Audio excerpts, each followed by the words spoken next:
Hello and welcome to the Play World Cup. My name is James. And I'm Jason. And we are bringing you StarCraft action from Week 5 of the Play World Cup. Right now we have Firemonkeys Team Number 2 versus 2K Games Team Number 2.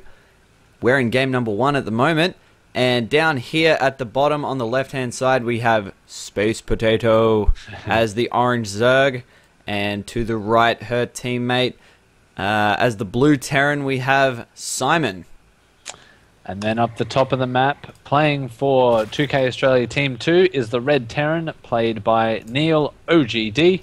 His teammate will be FSExcel, who will be playing as the Teal Zerg. And this is game number 1 on Desolate Stronghold.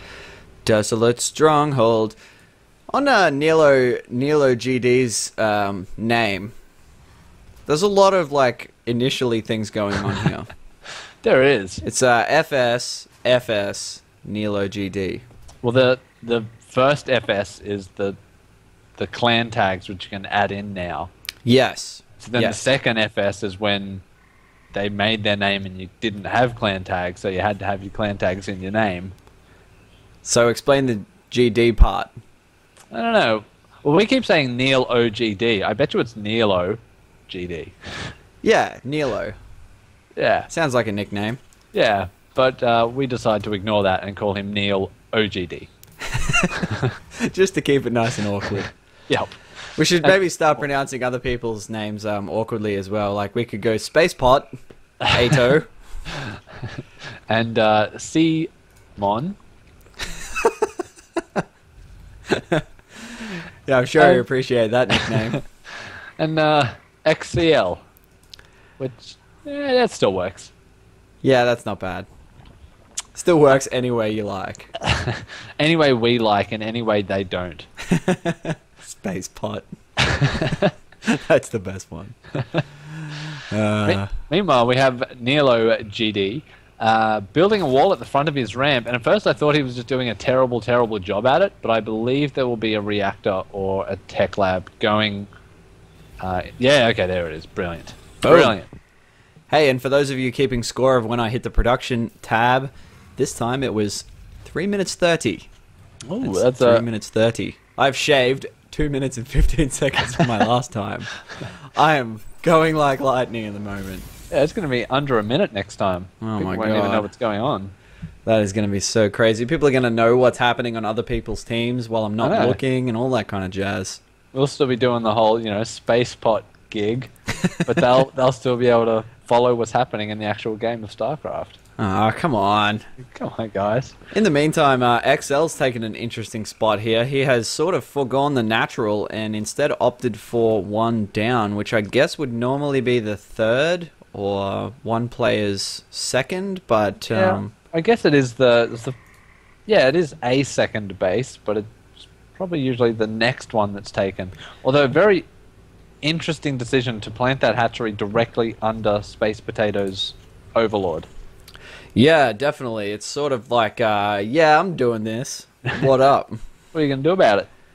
SpacePotato is also putting a bunker down here, so that is probably going to be pretty safe. I doubt, having seen that bunker, SpacePotato or Simon are going to threaten this too much.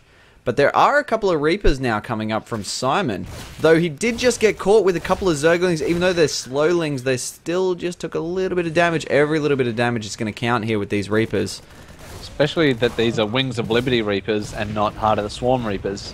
Because Heart of the Swarm Reapers, if you don't know, if you take them out of combat, their life regenerates. That's right, they regenerate really rapidly. Gonna have to avoid that queen. Ooh, one goes down there. They did manage to force a cancel on one supply depot on the wall, which is not too bad, in fact. And in fact, now we've got a bit of a counterattack down here with SpacePotato. Though this bunker is up, but there's nobody at home. Everyone is away. And also now Simon is delaying mining here at SpacePotato's base.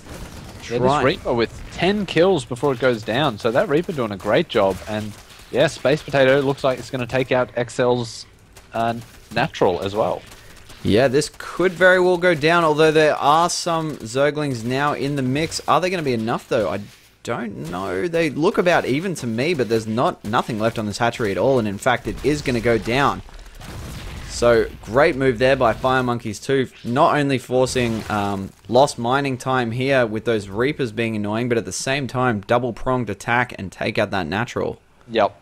And it is good to see that SpacePotato has expanded behind all of this, so Firemonkeys now with the expansion lead. We are also seeing SpacePotato take down these rocks here. Now, these rocks don't lead directly into the base. They kind of just serve as a natural gateway. Ooh, bit of a battle up here. Sorry, well, hold that thought. We'll come back to that. But we've got a lot of Marauders now trapping a Queen and trying to take out these Banelings. Yeah, trying to focus fire down the Banelings so that those Zerglings don't cop it. And yeah, SpacePotato doing a good job at trying to avoid it. Is that going to be enough, though? There is still one Baneling left. Can they get a shot on that and get rid of it? Yep, now Baneling's completely neutralized, but they've run out of Marauders, and they have just been taken down.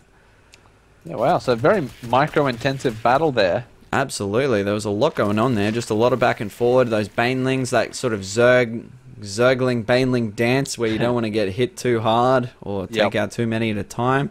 SpacePotato now, though, massing up a lot more Lings. She's got another handful of Lings and a Spine Crawler now here. So we may have a bit of a counter push here from 2K team number 2. We've got Banelings, we've got Zerglings, we've got a lot more Banelings coming up here. Just a whole bunch. Hit hard. It will indeed hit hard, and especially given the composition here, because only one Spine Crawler at the front of the base and everything else is basically Lings and squishy things that can explode and blow up. Yeah, if these Banelings, you don't even need that many Banelings to deal with the amount of Zerglings SpacePotato has. So the only thing I suppose that Simon has at least going for him is the number of Marauders. If he can get those out in front to tank the Baneling hits, Firemonkeys might be able to withhold this. Definitely whittling down the numbers here on both sides, but here come the Banelings. They're going to have to try and micro these and take out as many as they possibly can before they hit the front of the base. Actually doing a really good job here. Those numbers going down, down, down. Oh, the Banelings going on the Queens. Maybe not the best use of them, although still a few Banelings left. Taking out enough Lings with those remaining Banelings. Yeah, actually didn't do too badly there in the end, despite losing a whole bunch there to the Spine Crawler and what looked like the two Queens, but is there going to be enough? Drones now pulled, heading up to the main. There are some Roaches now on the field. Can they clean this up before this hatch goes down? I'm not sure they can. I think that hatch is going to go down, even with those Roaches there. I don't think it's quite going to be enough to stop the hatch going down, or is it? Oh, it's going to be on a knife edge here. What, 180 life, 60 life? And they save it with 64 life left. I think what happened there, I think in the end, Neil stopped focus firing down the hatchery and started attacking the Roaches. So it looks like if he had left them on there for just 1 extra second, it would have went down. But as it stands, still up. So close to returning that favor there and counter-attacking to take out the natural, but now it is hanging on, and a couple of transfuses now going off on the hatchery as well. It's up to 200 life. But there is another attack coming in. They really want to finish this job. Yeah, and it's not going to take much damage for that hatchery to finish it off. Though there are a decent amount of numbers here. There's a good amount of Roaches, Marines, and Marauders. Even a single Hellion in the mix as well. Spinecrawler also going back up at the front. 2 Queens. I actually think this is pretty safe. Even with only 200 life, I mean, they could run in and get hits and just like really quickly suicide bomber style take it out, but I reckon they're probably going to save this. Yeah, I think 2K's force in this second push isn't looking anywhere near as scary as it did that first time round. Definitely, and now with 2 Hellions in the mix, those Zerglings are actually getting toasted really quick. Yeah, wow, Firemonkeys making an absolute meal of that attack. And that bunker did not even finish. There was kind of a preventative bunker there, but it did not even get a single second of operation at all, just straight down. Nope, and so now it looks like that they are going to be swinging around and applying some pressure themselves now. So now the roles have completely reversed, and it's up to 2K Games to see if they can be the ones on the defensive and withhold this pressure. Simon now also not quite supply block, but looking very low on supply. He has another base going up, which SpacePotato has cunningly spotted with another well-placed Overlord. This is happening at the front now. Again, just back and forward here, and now there are superior numbers with the Firemonkeys. How are 2K going to hold this off? Yeah, I don't know. This is looking more and more difficult. I think, yeah, bit of an upgrade advantage as well for Firemonkeys, with one attack and one armor for each of them. But that now looks like the game is, the GGs have come down. It looks like 2K Australia team number 2 have thrown down the GGs for game number 1. Yeah, I think Nilo pretty much realized straight away then that he was almost completely out of units, and he had no money at all. I thought he had a little bit of bank, but no, he was pretty much out of options there. Could not do a single thing to prevent that from just going up and storming their base. So, well played by the Firemonkeys team number 2. Yeah. And the well. end result of this was they took out both games. Yeah, they did. Firemonkeys ended up taking this set 2-0. 2-0 to the Firemonkeys 2, so well done to SpacePotato and Simone. Thanks for watching. Actually, never mind. Thanks for watching. No, go on. What do you got? No. I was throwing out some facts that were factually incorrect. Go on. Drop them now. No, there will be no facts to be dropped. All right. Well, thanks for watching. We'll see you next game. See you then.